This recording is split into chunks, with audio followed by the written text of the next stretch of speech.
My name is Tobias.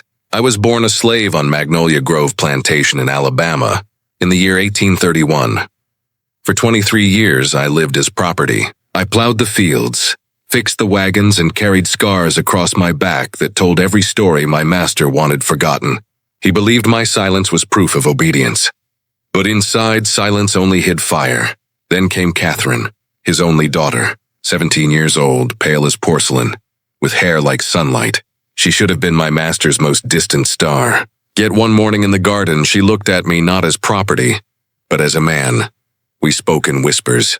We carried questions that could get us both killed. And in those questions, love took root. That love was stronger than law, stronger than chains. And on one December night in 1854, it demanded blood. Her fiancé fell to the floor, his life spilling across her white dress. From that moment, we were not just lovers. We were fugitives. Every mile north left another body behind us. Subscribe and comment your state below. Would you have risked it all for love that the world called forbidden?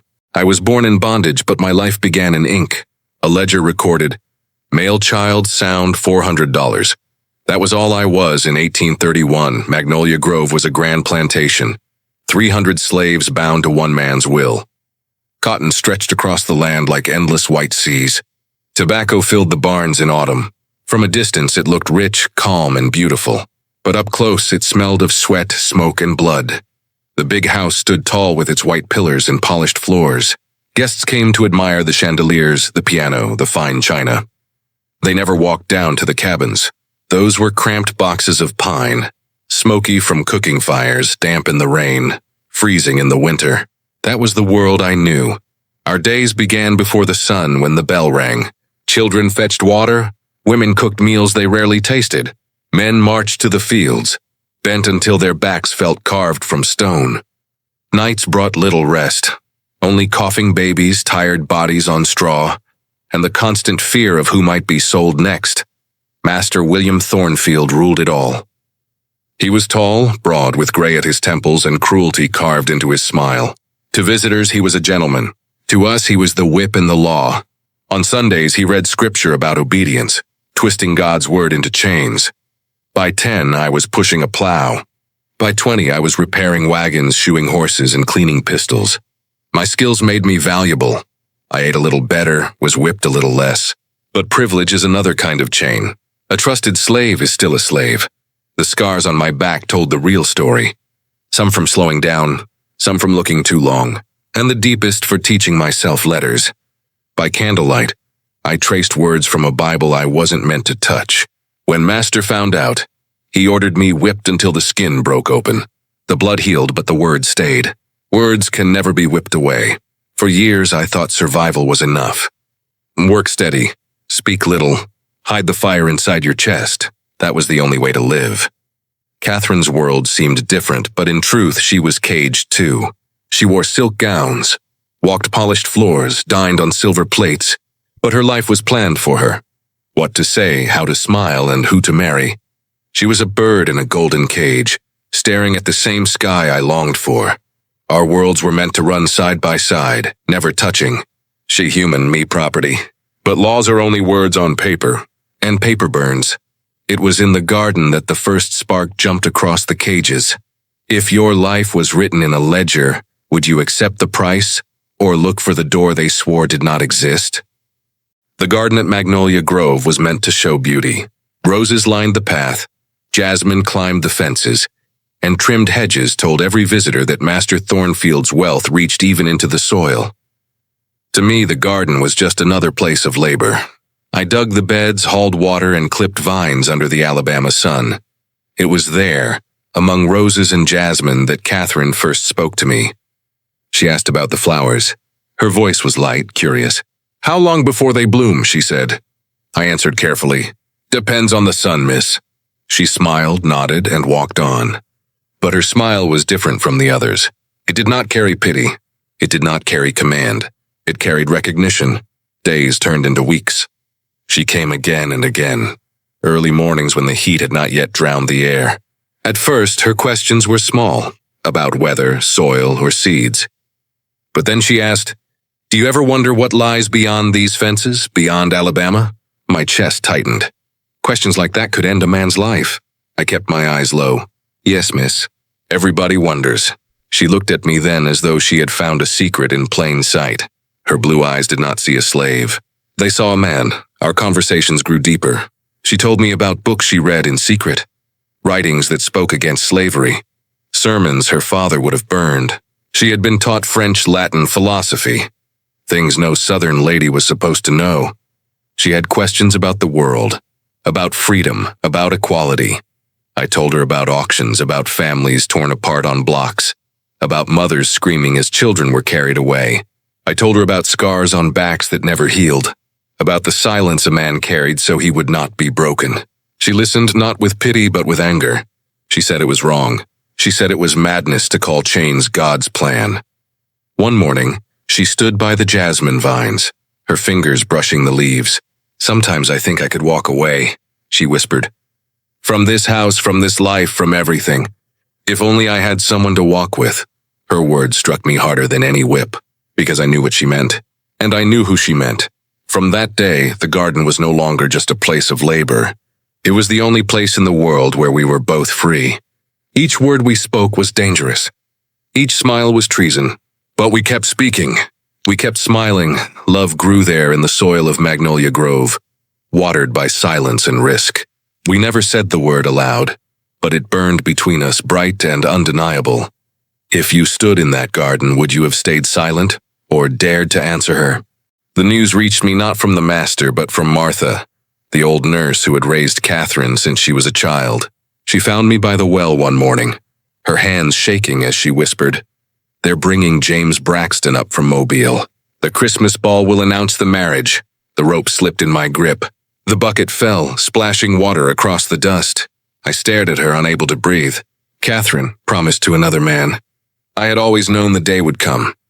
But knowing is not the same as feeling the knife twist.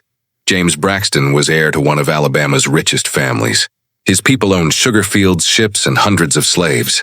A match with the Thornfields would unite two empires. Catherine would become his wife, his possession. And me? I would return to silence, forced to watch from the shadows.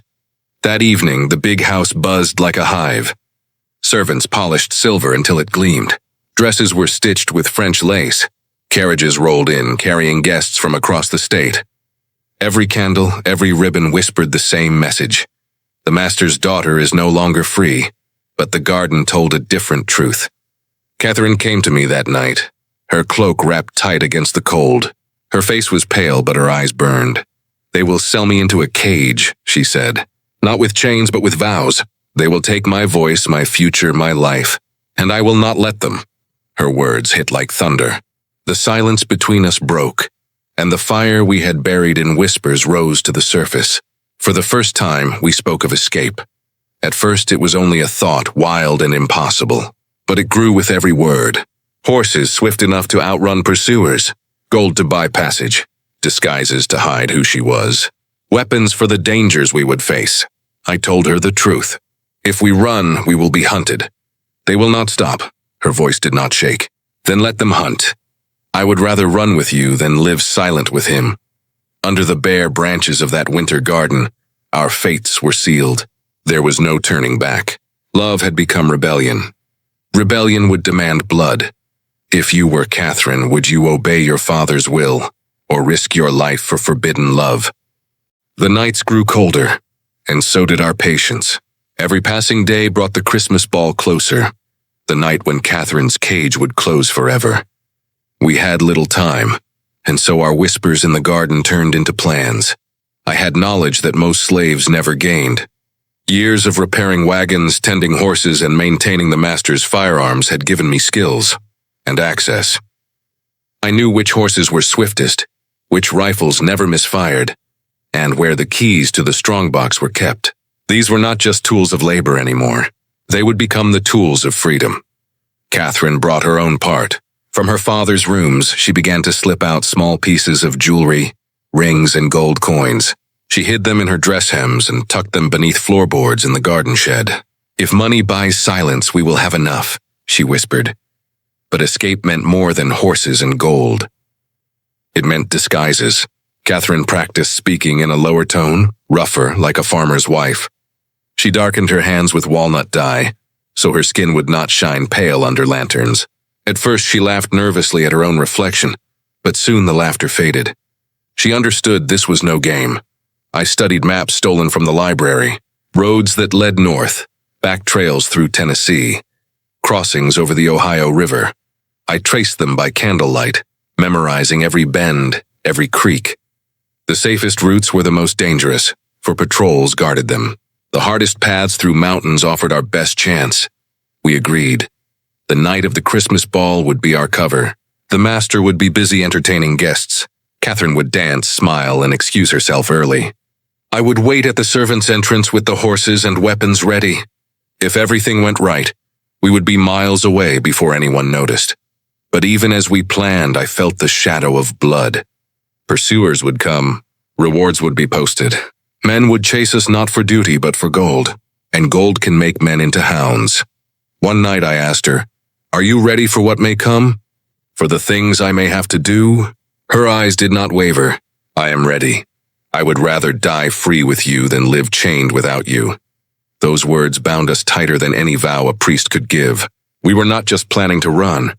We were planning to fight if fighting was the only way forward. The ball was only days away.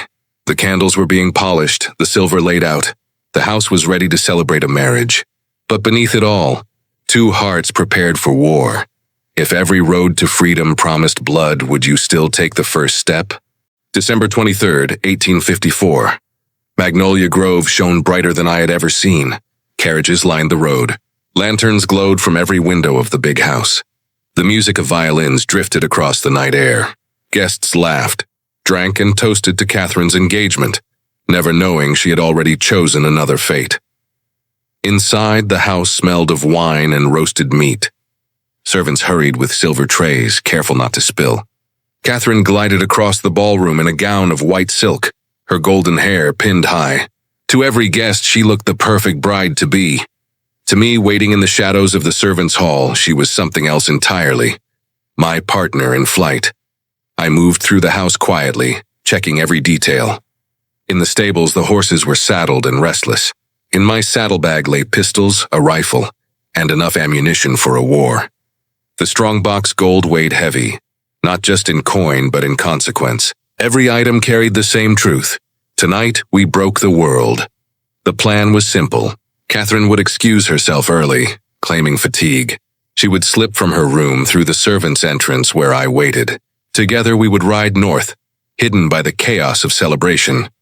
But plans rarely survive the night. James Braxton followed Catherine upstairs. Whether from desire or suspicion, I never learned. He entered her room, closing the door behind him. From the stable window, I saw the candlelight flicker in her chamber and felt the first stab of fear. She was trapped. I could have waited. I could have hoped he would leave. But love had turned me into something else. Something dangerous. My feet carried me into the house through the kitchen door. Up the back stairs I knew as well as my own scars. I entered silently. Braxton stood at the window, speaking soft words to Catherine. His back was turned. He never heard me come. My knife was swift and the blood came faster than a scream. He crumpled at her feet, red spilling across the fine carpet. Catherine gasped, her hand covering her mouth. Her gown was stained in crimson, but her eyes met mine with terrible clarity. We had crossed the line. There was no return. "Now," I whispered. "We go now?" She nodded, trembling, but her hands moved with purpose. She stripped away the blood-stained gown, changed into the riding clothes we had hidden.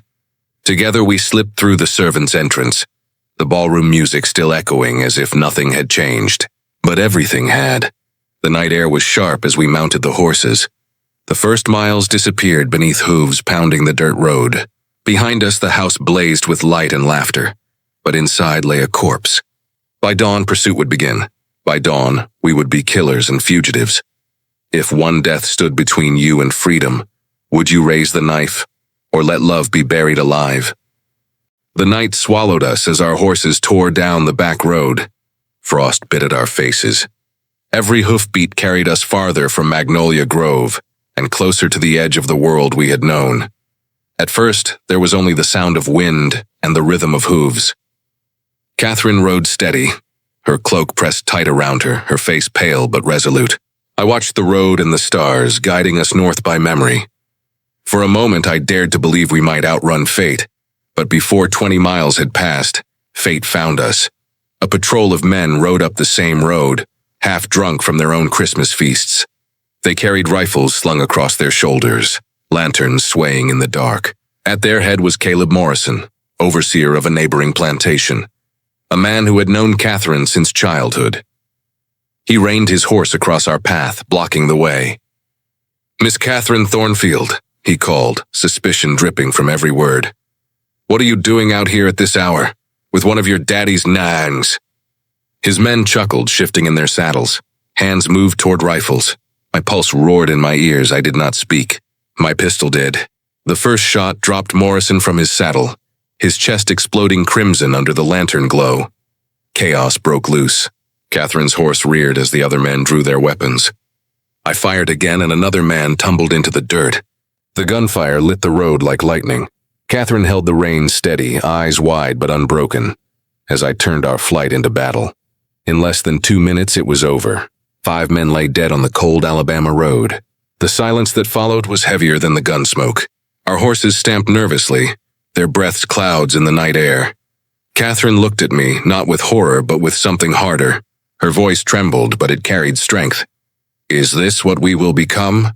I wiped the blood from my knife, slid the pistol back into my belt.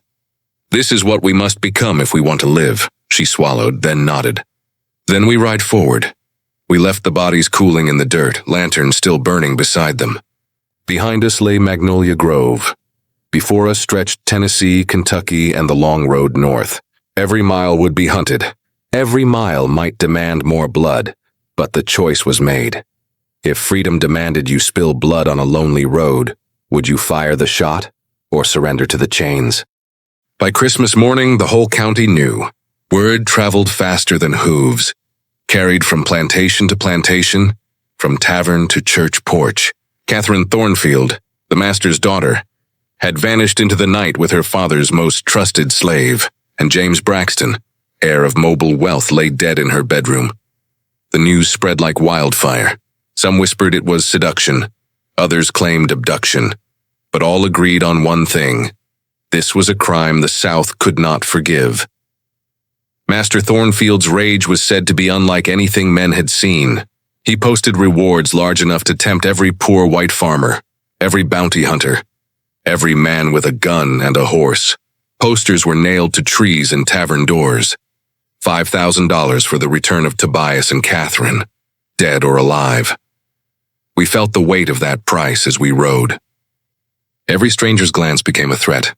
Every farmhouse light in the distance could be a snare. We moved by night, resting in abandoned barns, slipping through woods and creeks to hide our trail. But gold makes hounds out of men.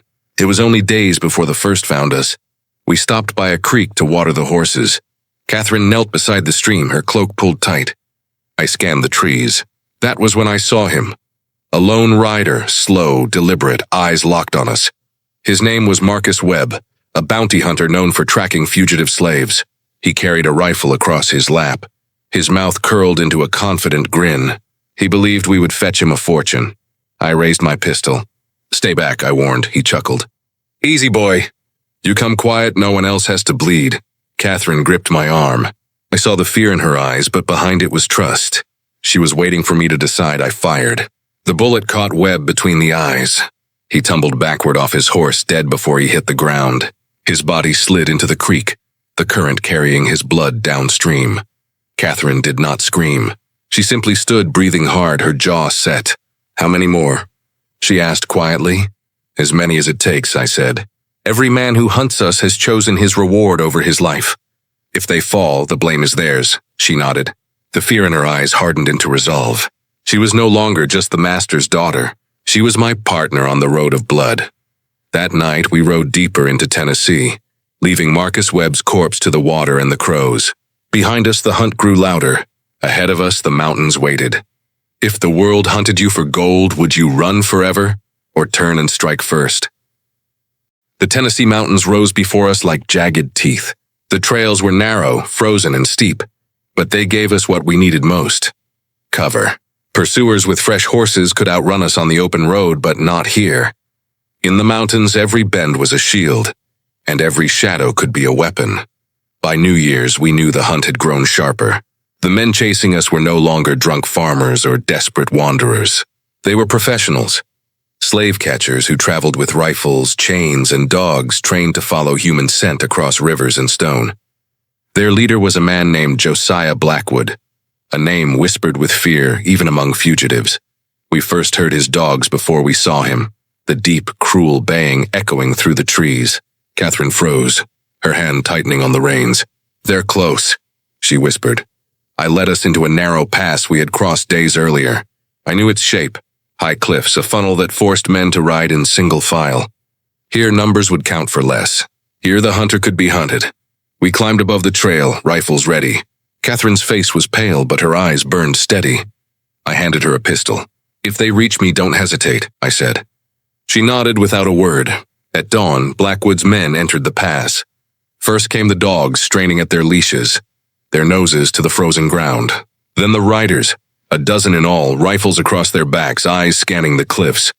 Blackwood rode at the front, tall, broad-shouldered with a scar across his cheek.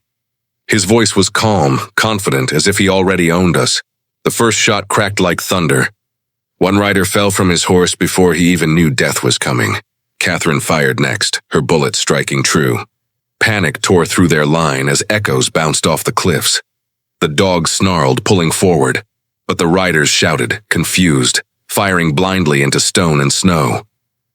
I aimed carefully, each shot counting, each man dropping into the narrow dirt trail below. The pass turned into chaos, horses rearing, men shouting, the sound of steel against stone. But Blackwood was no ordinary hunter. He dismounted, crouching low, his rifle steady, his eyes scanning the rocks. He fired, and the bullet tore across my ribs, hot and sharp. Pain seared through me, but I kept firing. Catherine's hands shook, yet her aim held true. Then came her moment. Blackwood raised his rifle to finish me, but Catherine's shot struck his chest. He staggered, dropped to his knees, then fell face first into the snow. The dogs howled, masterless. The surviving men fled, leaving weapons and gear behind. Silence returned to the pass. Smoke rose from our barrels. Blood stained the snow, and my ribs burned with fire.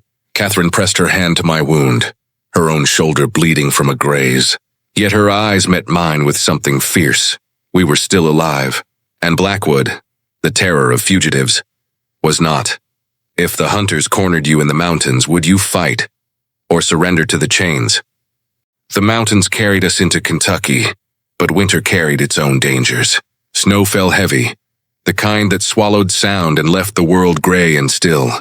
The cold cut sharper than any whip.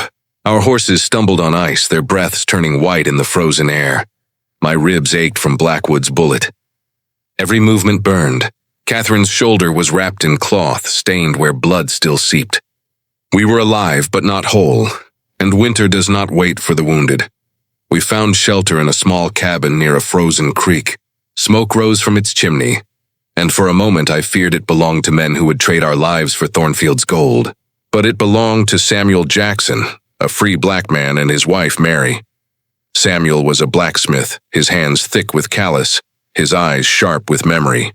He had once been enslaved, but had bought his freedom years before. Mary had been born free in Pennsylvania. Together they lived quiet but careful, always watched, always wary. When they saw Catherine beside me, pale and trembling, they knew who we were. Yet Samuel did not reach for chains. He opened his door. "Come in," he said simply. Inside, the fire burned warm. We ate bread and stew, our first hot meal in weeks. Catherine's face softened in the glow, but her eyes never lost their watchfulness. Even in kindness, danger lurked. We all knew it. At night, Samuel spoke low. "The bounty on your heads grows each day. $5,000 now. Hunters will come, and they won't stop at the Ohio. But I know people. Folks who move souls north, through Ohio, Indiana, into Canada." Mary placed her hand on Catherine's. "It won't be easy. The river is frozen, the patrol's thick, but it can be done. If you live long enough to try." Catherine listened, nodding. She was no longer the master's sheltered daughter. Her hands were rough, her cloak torn, her eyes hardened by what she had seen. "We will make it," she said quietly. We didn't come this far to stop. For weeks we stayed in that cabin. Snow piled against the door, winds howled against the walls, and the world outside froze. Samuel mended my ribs. Mary dressed Catherine's wound. We healed in body, but in spirit we sharpened. Each day Samuel brought word of hunters nearby, men with dogs, rifles, and greed in their eyes. They'll find this place eventually, he warned. When they do, they won't just kill you. They'll burn me too. I knew he was right. Safety was a shadow that never stayed. To survive, we would need to move again northward toward the river, toward Canada. But this time, Catherine did not speak of running. She spoke of fighting. We cannot always be prey, she whispered. Sometimes we must hunt. Her words chilled me more than the snow. But I knew she was right. If strangers offered you shelter but warned it would cost their lives, would you stay or keep running into the storm? By February, the snow began to soften, but the hunt grew harder. Word came from Samuel. Professional trackers had joined the chase. Men with dogs, maps, and money behind them. They weren't poor farmers chasing a reward. They were killers by trade. Catherine listened to Samuel's warnings by the fire, her face lit in orange glow. She no longer looked like the pampered girl who once strolled Magnolia Grove's gardens. Her hands were calloused, her eyes colder. Running has kept us alive, she said quietly. But running will not finish this. We must make them fear us. At first I resisted. For months survival had been our only thought. Hide, ride, keep moving north. But I knew she was right. Hunters chose the time and place, driving us like hounds drive deer. To live, we had to change the game. We studied the mountain trails we had crossed weeks earlier. Sharp bends, narrow ridges, places where numbers counted for nothing. Catherine traced the map with her finger. Here, she said. This pass, we know it. They don't. For days we prepared. Samuel gave us supplies. Powder, lead, and food wrapped tight. You kill the right man, he said, and the rest may scatter. His words carried weight. He had seen too much to believe otherwise. The morning we left, the air was clear and cruel. Frost cracked under the horses' hooves. My ribs ached. Catherine's shoulder burned, but we rode with purpose. We were not prey anymore. We were hunters. At dawn, their party entered the pass. A dozen men, dogs straining at the leash. Josiah Blackwood had fallen, but others had risen to claim the bounty. They moved with confidence, laughing, their breath clouds in the air. We waited above, rifles steady, hearts pounding. Catherine's eyes were sharp as the barrel in her hands. No hesitation remained. The first volley tore through them. Men dropped from their saddles, dogs howling, horses rearing in panic. The narrow trail turned into chaos. Shouts echoed, bullets cracked against stone. Catherine reloaded with quick, steady hands, firing again. Her shot struck a man in the throat. He collapsed, blood steaming in the snow. I fired, reloaded, fired again. Each shot found its mark. But the hunters were skilled. They scrambled for cover, firing back, the smell of powder choking the pass. A bullet grazed Catherine's cheek, another tore through my coat. For hours, the pass became a battlefield. When silence finally fell, the snow was red. Half their number lay dead, the rest fled, leaving gear and weapons behind. The dogs whimpered, masterless. Catherine stood, her pistol smoking, her hair loose and wild. She looked at me not with fear, but with grim certainty. Now they will know, she said. We are not prey, she was right. That day, the hunters became the hunted. If you were driven to the edge, would you keep running? Or turn the mountains into your battlefield? By March, the snow began to thaw, and with it came our chance. Samuel's wife, Mary, whispered of a crossing on the Ohio River. A place where the ice was breaking, watched by patrols, but still passable with courage. Beyond it lay Ohio, and beyond Ohio, the road to Canada. The journey to the river was slow. My ribs still ached from old wounds, and Catherine carried scars of her own. Yet we pressed on, traveling by night, hiding by day. Each farmhouse we passed felt like an eye watching. Each bark of a dog made our hands fly to weapons. At last we reached the riverbank. The Ohio stretched wide before us, chunks of ice drifting like broken teeth. The current roared beneath, swift and merciless. Freedom was there across the water, so close I could taste it. But between us and that shore rode men with lanterns. Patrols paid to catch souls like ours. Catherine looked at me, her cloak pulled tight, her face pale but unshaken. We have come too far to stop, she whispered. We waited until the patrol passed, their voices fading into the night. Then we led the horses into the freezing water. The current bit into us like knives. Ice slammed against our legs, pushing, pulling, trying to drag us under. Halfway across, a shout split the night. Lanterns flared on the far bank. Rifles cracked, bullets hissing into the dark. One struck the water so close it sprayed into my face. "Go!" I shouted. Catherine gritted her teeth, urging her horse forward. The animal snorted, eyes wild, but pressed on. We fought the current, the cold sinking into our bones. Another shot rang out and Catherine cried out, the bullet grazing her arm. I fired back blindly, sparks lighting the night. One of the patrolmen fell, his lantern plunging into the river. Darkness swallowed us again. The horses lunged, their hooves striking solid ground. We staggered onto the far bank, shivering, soaked to the bone. Behind us the river roared, carrying away the blood and the fire of that night. Catherine collapsed onto the grass, her breath coming in sharp bursts. I knelt beside her, holding her tight, feeling her heart still beating fast against my chest. For a moment neither of us spoke. Then she whispered, "We made it." Not yet, I thought. The river was only the border. Canada still lay ahead. But in that moment, with her alive in my arms, freedom no longer felt like a dream. It felt like something we could truly hold. If freedom was across a frozen river guarded by rifles, would you risk the crossing or turn back to chains? We crossed into Canada in June of 1855. The road had been long, the blood heavy, but the chains of Alabama could not follow us across that border. The first night we slept in Ontario, the air felt different. It was sharp, clean, and unowned. No overseer's whip cracked in the distance. No bell rang us awake. For the first time, silence was not a cage. It was peace. We built a small cabin near Lake Ontario. Its walls were rough timber, its roof patched with care, but to us it was a palace. Catherine planted a garden in the back, her hands in the soil that once would have been touched only by servants.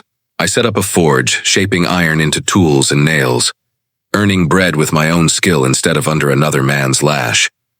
Our days were hard, but they were ours. Catherine learned to cook over an open fire, to sew, to live without the comfort of silk and chandeliers. Her hands grew rough, but her spirit never broke. She was never again her father's daughter. She was my partner, my wife, the keeper of my soul. The years passed, and though we never had children, we became part of a community of former slaves and free families. Together, we built something stronger than walls. We built belonging. We shared our story with those who came north after us, warning them of the cost. 13 men had died so we might live free. Their blood bought every breath we took in Canada. I carried that weight always. Each scar on my body was a reminder. Each night I closed my eyes and saw their faces. Braxton in his silk, Webb by the creek, Blackwood in the snow. I did not glory in their deaths, but neither did I regret them. For freedom is never free. It demands a price. We paid ours in blood. Catherine passed before me in the summer of 1894.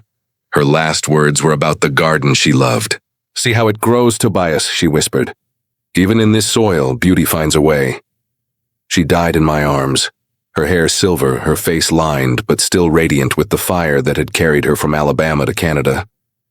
I followed her 3 years later. On our grave, carved into simple stone, are the words, "They chose love over law, freedom over chains, and paid the price." If history remembers us at all, it will likely call us criminals, murderers, fugitives. But in truth, we were only two souls who refused to be told whom we could love, or how long we must kneel. Our story is not about the blood we spilled. It is about the chains we broke. Do you believe love is worth any price, even if the path to it is written in blood? Share your thoughts below.